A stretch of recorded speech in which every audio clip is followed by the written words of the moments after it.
Welcome to our regular weekly chat on the virtual settee of YouTooSpain. Today we're in the virtual office of YouTooSpain and we're going to be talking to one of YouTooSpain's trusted partners, Antonio the Gestor from paperwork.es, all about the digital certificate or digital fingerprint as some people call it. And if you stick around to the end, we always have some extra information just for you. Yes, you right there. In the meantime, gather round. It's time for our cosmic theme tune. Let's dance.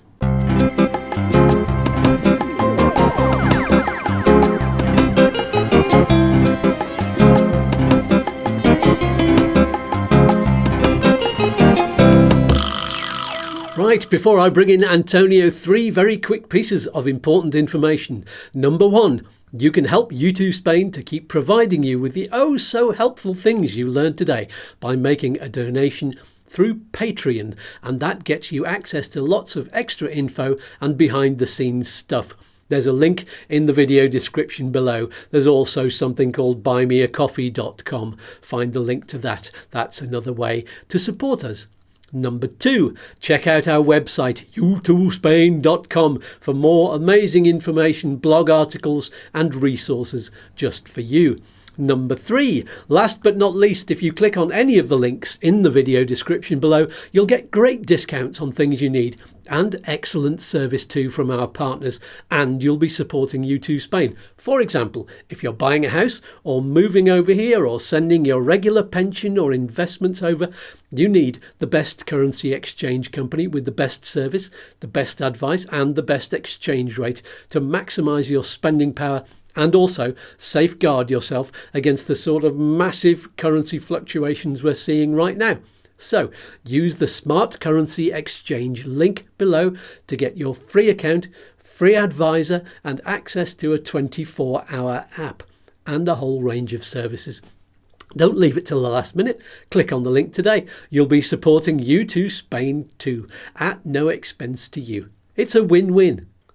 So without further ado, let's meet our special guest, Antonio from paperwork.es. Hello, Antonio. Hello, good morning. Hi, Skatz. How are you doing? I'm very good, thanks. How are you? Fine, thank you. Okay, then. So just in case any watchers don't know what a Histor does, that's what you are. That's Histor with a G, by the way. A lot of people search for it online with an H, but it's with a G. And so tell us what a Histor does. Okay, well, Histor is a title, a kind of a degree that you can get to help people in procedures with the public statements. A Histor can deal with almost everything that you need to deal with a public statement, except if you need to go for a trial to the court hall. You need a lawyer or a solicitor for that. But for the rest of the public statement, the tax office, social security, whatever you have to do, the Histor is the person that should act on your behalf to help you to deal with the difficult Spanish red tape, you know? Mm-hmm. And it is difficult, isn't it? Yeah, do things for your own sometimes is something that in the beginning seems to be easy, but at the end, some people tend to discover, unluckily, that a mistake could be costly. So it's important that anything you have to deal with the public statement, you have someone in the middle, a professional, that can deal with it.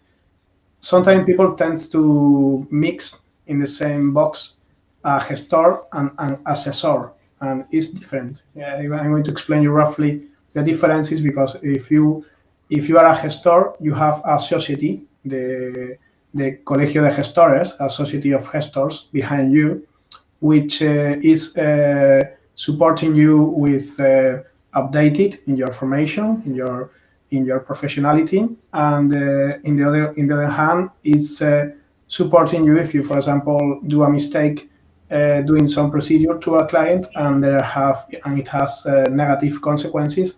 The society has a liability insurance that will cover that. This is something that doesn't happen with an assessor. With an assessor that is not a Histor, may have the insurance or may not. It's not something mandatory, it's something optional. But when you are a Histor, you have some requirements of information, formation, the requirements about how to do things, and some limitations that are for protecting the client's rights, and this background of supporting anything you do with the safety of having an insurance behind everything we do. Excellent. And by the way, watchers, if anybody wants to use Antonio's services, he has two websites. There's one specifically for English speakers, and that, as you can see on the screen below him, is paperwork.es. Antonio, you're based in the south of Spain, but can your clients be anywhere in the world? Yeah, well, my clients can be anywhere, but we deal only with Spanish paperwork. I mean, normally our clients demand our services when they want to deal with the tax office regarding their tax affairs with the Spanish tax office, or they want to move their business to Spain, or they want to get the Spanish residency, or any other public thing, any other procedure that they want to do with the public statement, but always in Spain. But sometimes they are based outside of Spain. If they are, for example, a non-resident that owns a house in Spain, they, for example, need to submit a non-resident tax return, even being based in the UK or Sweden or whatever. They have to submit some tax forms in Spain, so we will help them for doing it. Excellent. And I'll say as well, on our website, YouTooSpain.com, Antonio is one of our trusted partners, and it's also my Histor as well. So I'm happy to recommend. So let's get excellent. So let's get straight to the subject of the day, the digital certificate. First of all, the basics. Tell us what it is and how it works. Okay. Well, digital certificate is something that is sometimes difficult to understand for people that are new with it. But it's something really simple. It's exactly what it sounds like. It's a modern alternative to signing documents with paper and pen. When you have to do a procedure and you have to go to your Histor, normally I will put a piece of paper in front of you and you will sign it with a pen.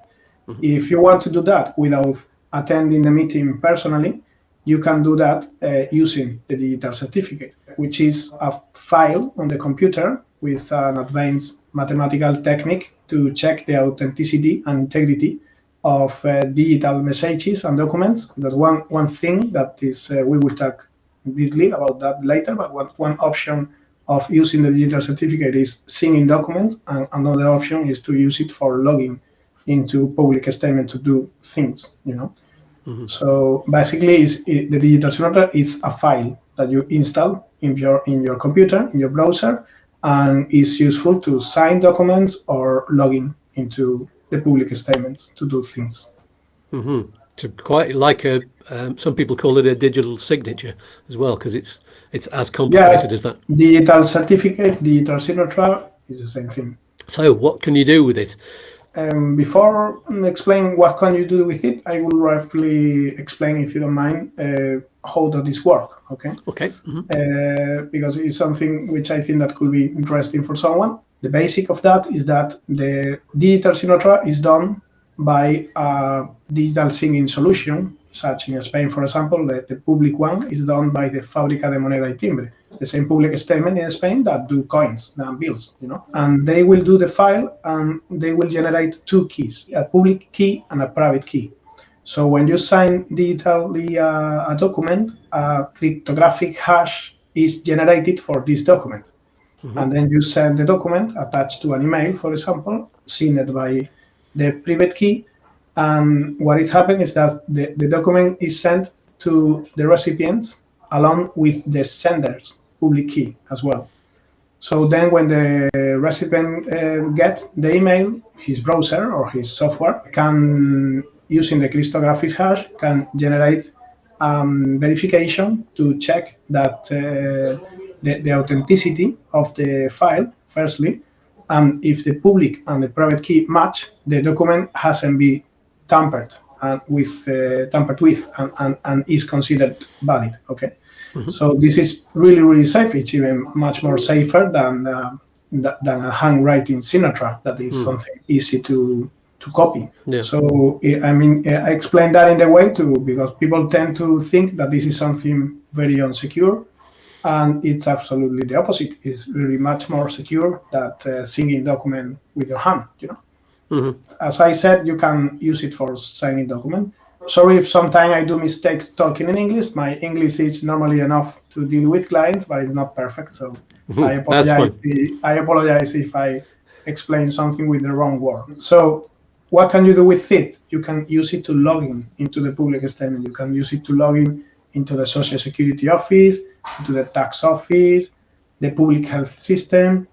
Most of the public statement in Spain, if not all of them, has a digital version on the website. So you can log in your town hall as well. For example, if you need to ask for a copy of the padrón, the empadronamiento, or if you need to submit a writing to your town hall or to any public statement, normally you will find a place to do it digitally online. So to be able for the town hall or the tax office to know that it is you, the one that is doing that, they need you to identify yourself using the digital signature. So when you use that in your browser, then you are proving that it is you, the one that is doing that, okay? Or it is someone that is custodying the digital signature and using on your behalf, which is something that we can talk about as well. But mainly, this is what you can do with it. In Spain, there is only one public way to do it, which is through the Fábrica Nacional de Moneda y Timbre, as I said, and the website is fnmt.es. If you want to do it for your own, you can easily, you have to install some software before doing it. If it's the very first time you use this computer for generating a digital signature, and then you can do the application. And when you do the application, you need to confirm the registration using a code that you will get, and you have to attend a meeting in the town hall or any official office. Normally can be used the tax office, the Social Security office, but for going to the tax office and Social Security, normally you have to arrange an appointment. And for the town hall, normally you can just call in.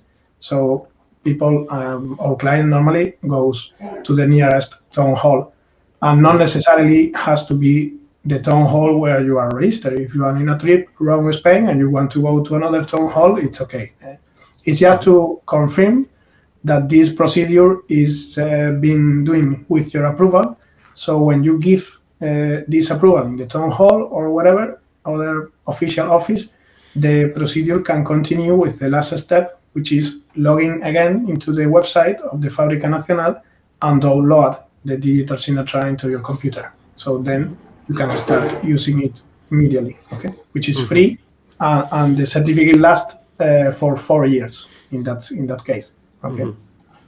As you were asking, another options, which are private companies that gives the same service for a little cost. It's not very expensive, but it's a good option if you don't want to go to attend the meeting. For example, we as Histor, we work with different companies, so we can, in a quick video chat, we can do the authentication of the client, the verification of the document, etc. So we can produce the digital signature, and the client can do it at home. He doesn't need to go anywhere, so he or she can do it even not being in Spain, which is something sometimes very useful for those that are, for example, non-resident and need to do that not being in Spain. We can do it through the private option. Which the option private, for example, we work now with 2 different platforms. One of them is called ARA, is from the Society of Gestores. The another one is Firma, which is from the Chamber of Commerce. Normally the cost is around 25 or 30 euros. It's another good option for those that can't attend the meeting personally. So once you've sorted that bit out, you install the certificate, which is just a file, on whichever computer or your phone or your iPad that you want to use to access things like the traffic website, the health website, the tax website, Social Security, that kind of thing. Exactly. You can install in your browser in any device that you want to use it. It's a phone, a tablet, as you said. But it is important to understand that it's something safe. If signing something or you are doing something in any public statement, it is not going to fail.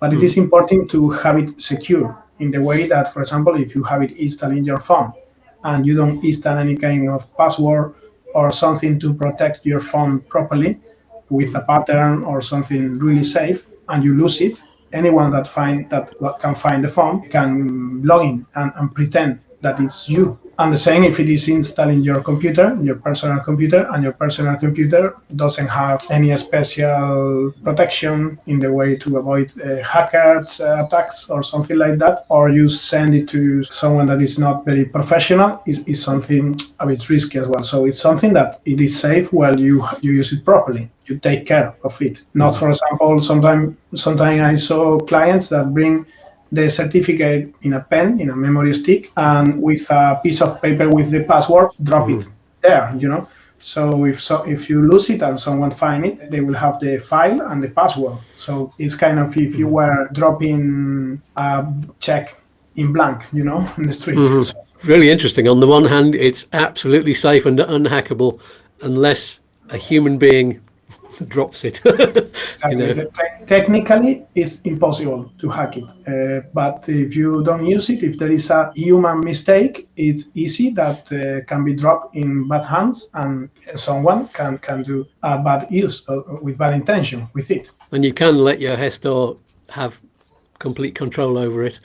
And that, in your case, for example, you've got a guarantee and a very safe way of keeping it, haven't you? Exactly. For example, normally 80% or 90% of our client that has a digital certificate, actually they don't even have a copy of this certificate on their own computers. If we do the application on their behalf and they go to attend the meeting in the town hall, then we are the one that will download the file on our system.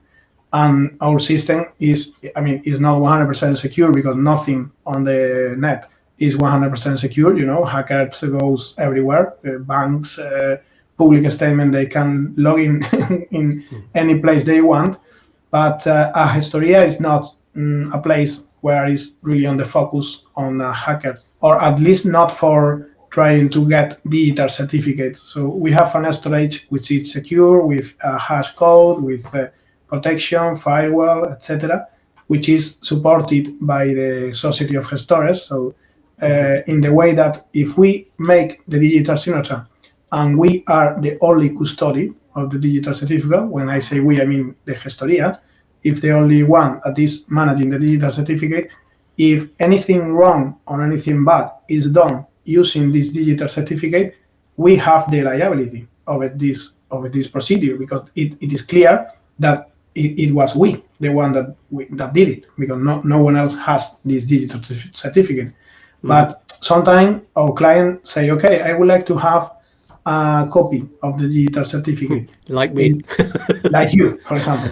So in that case, which is normal, because it's very useful for your personal life as well. If you want to get an appointment in the doctor or do some consultation about any health proofs that you get, for example, something like that.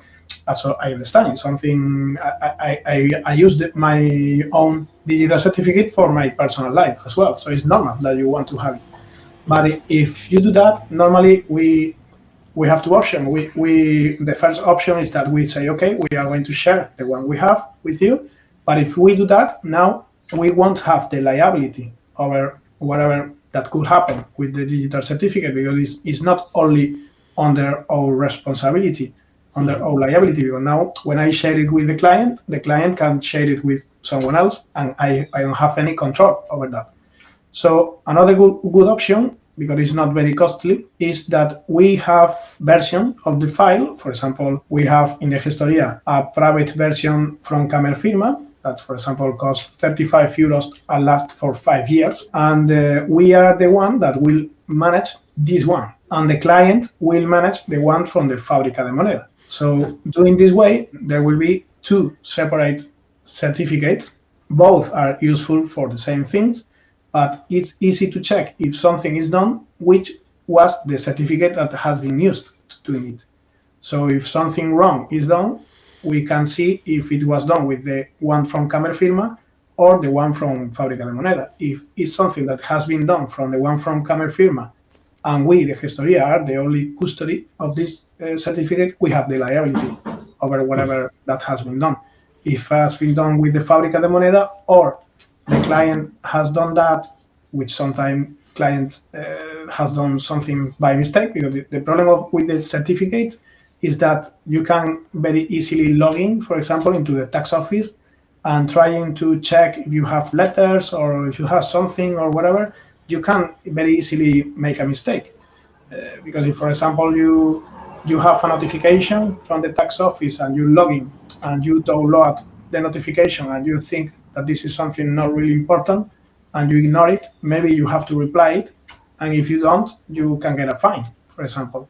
And if the client download the letter and don't tell anything to us, we won't realize that there was a letter because it has been already downloaded. So we won't get any notice about this notification, because in other parts of the tax office website or the Social Security or any other, there are things that are really easy to do it, but if you don't know the consequences of doing it, you can make mistakes. Mm-hmm. So always that we share or we manage a digital certificate that is going to be used by our clients, we explain to them very carefully that they should be completely sure of using it only in the website that they know how to manage. For example, the healthcare system to do appointments with the doctor, these kind of things, it's okay. But for example, if we are managing their tax affairs and social security affairs, etc., we normally ask them to not even log in into this website, or they want to do anything, let us know before, okay, I want to do this or that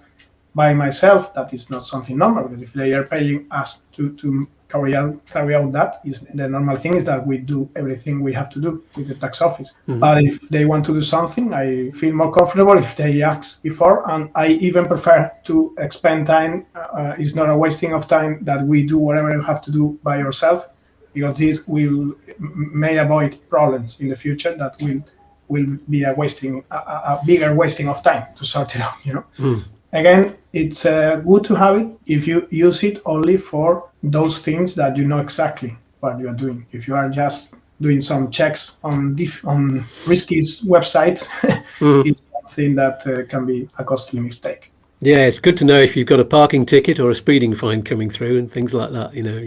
For example, things you can check like that. Yeah, the traffic office is other thing that is usual to manage with the digital certificate. It's very easy to, for example, pay a speeding fine or give the details of the driver using the digital certificate. When we have a client with a monthly quote, for example, self-employed normally pay a monthly quote. To help them in this kind of things, we have a list of things that we can do on their behalf for free, in the way that it is included in the fee. If it is something a bit more complicated, we can apply a little fee of 10 euros or something, and we can get a certificate of a special type or something that we need to fill some longer forms. But if it is something really quick, we know how to do it. We have the software ready to work, because sometimes you have the digital certificate, you want to use it in a website, but to use it, you have to do some installation of Java or that software of Autofirma from the Junta de Andalucía, and set up this or that. So at the end of the day, it's something that we may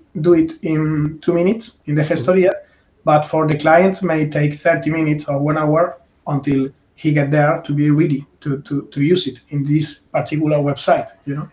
So we're not going to go through the full sort of user experience on this program of actually using the certificate.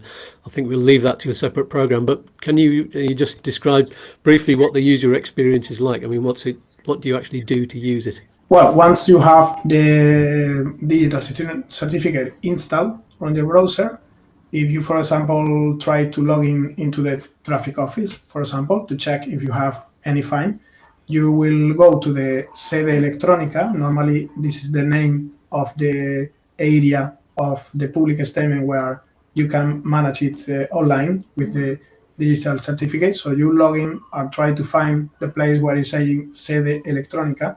And once you get there, you will need to identify yourself. So the website will open a separate window to select the digital certificate you want to use. Because, for example, if you have in your personal computer you and your wife's digital certificate, when this screen is open, you will see both, and you will need to select which one is the one you want to use for this session.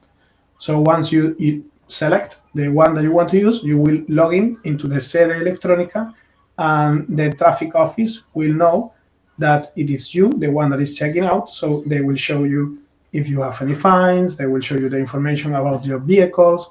For example, it's useful to change the address on your vehicles or the address on your driver license. These kind of things are really easy to manage using the digital certificate. And as soon as you are there, you will have a list of things that you can do in this particular website, depending if it is the traffic office or the tax office or the social security office.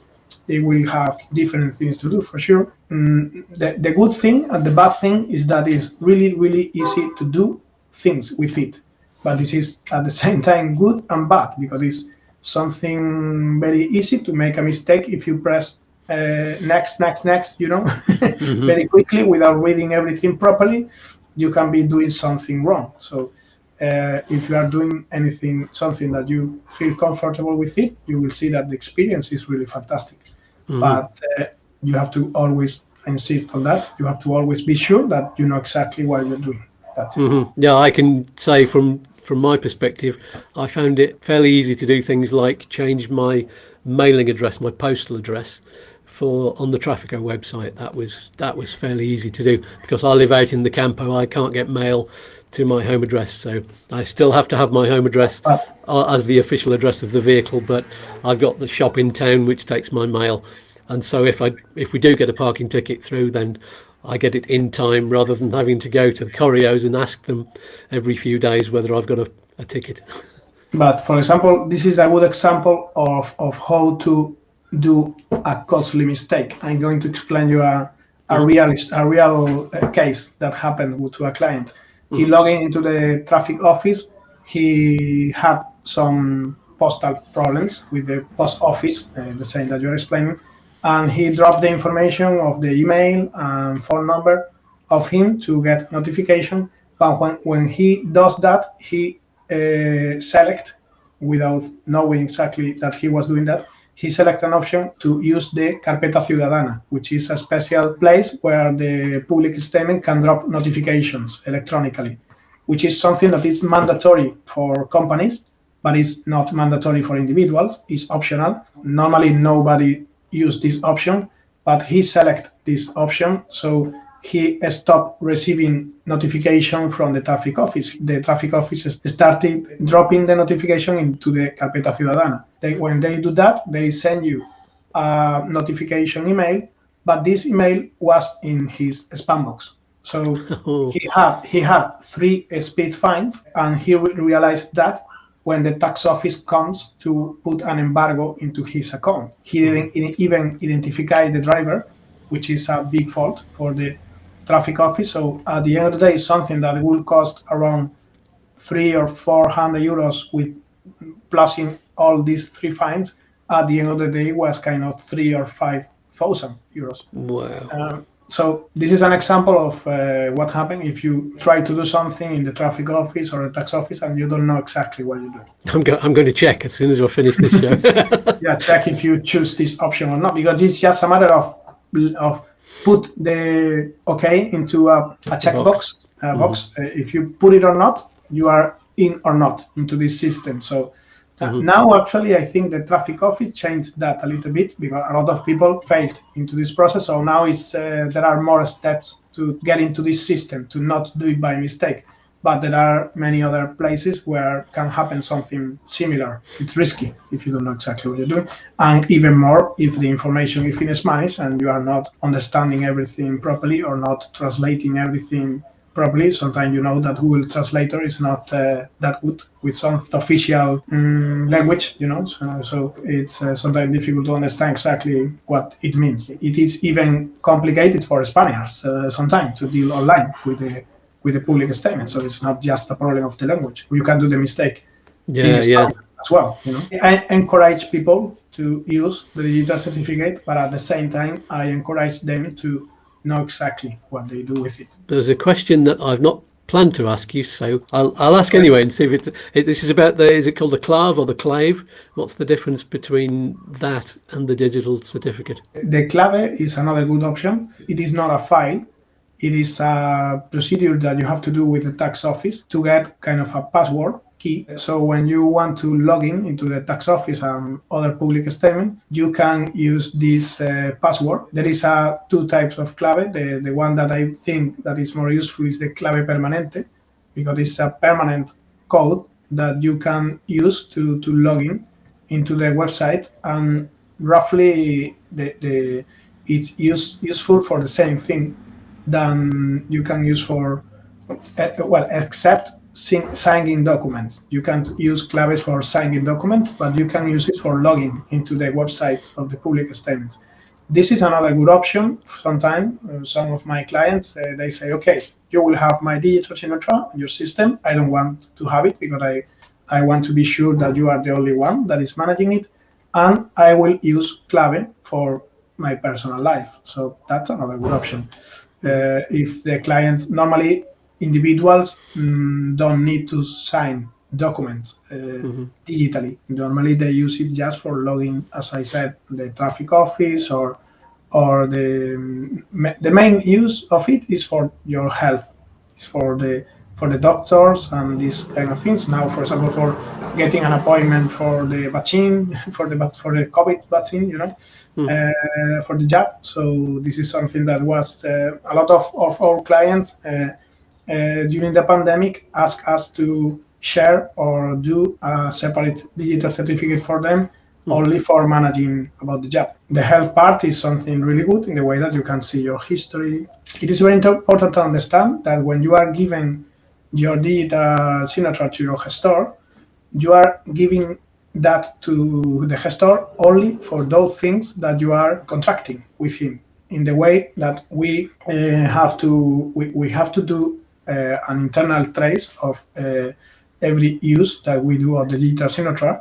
And if, for example, think that we may use the digital signature, for example, to log in into your medical history, but we can't do that. Well, we can do it, but we shouldn't do it, because if we do it, we will leave a trace there.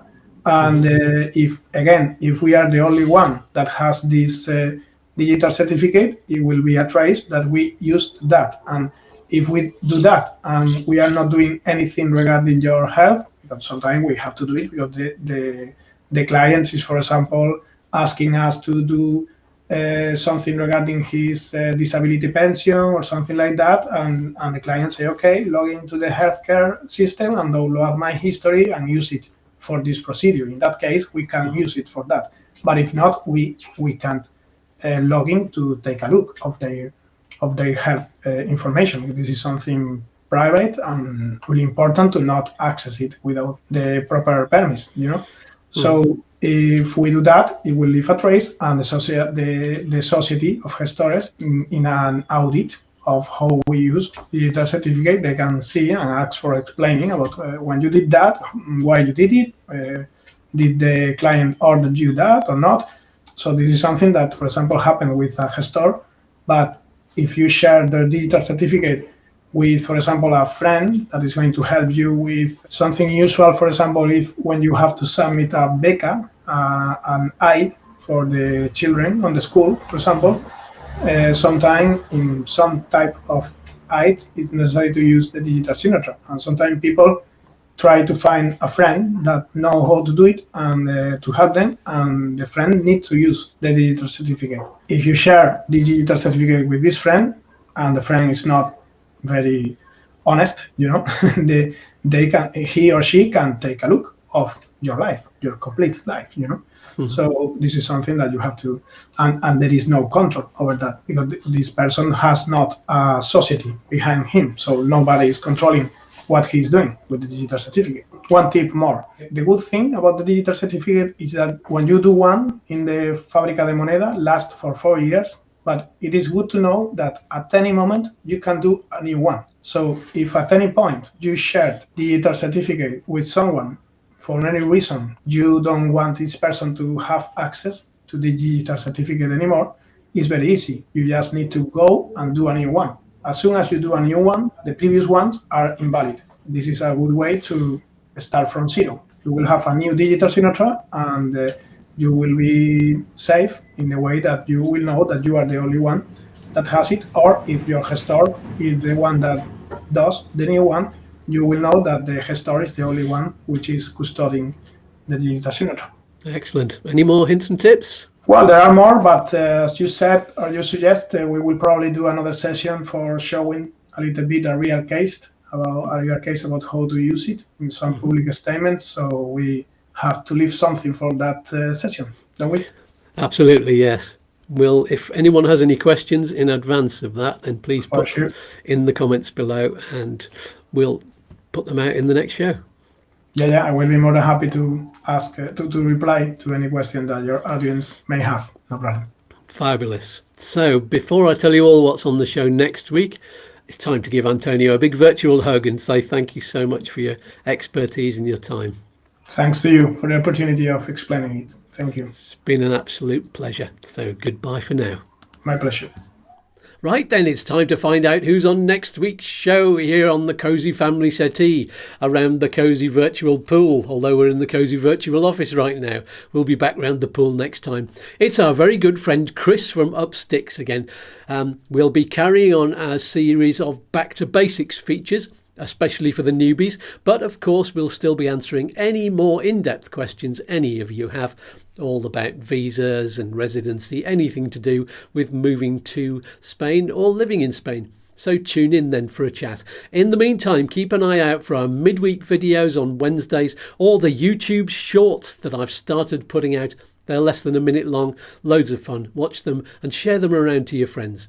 Don't forget to subscribe if you haven't already, and click all on the notifications bell. That's really important so that you're the first to know what's coming up each week. And I'll see you next Saturday at our regular time of 9 a.m. if you're in the UK or Ireland or the Canary Islands, or 10 o'clock in the morning if you're in Spain or Central Europe already. I can't wait. My lovely wife says hi, and you can join her for free virtual yoga and meditation on her YouTube channel, U2 Yoga and Aromatherapy. The link is below with all of the other ones. Lots of lovely links. You can get discounts. Yes, you can. So that's all for this week. Someone pass around the tapas. I've got the munchies. I've always got the munchies. Peace and love. Oh, and one more little cosmic dance before we go. Bye for now. See you.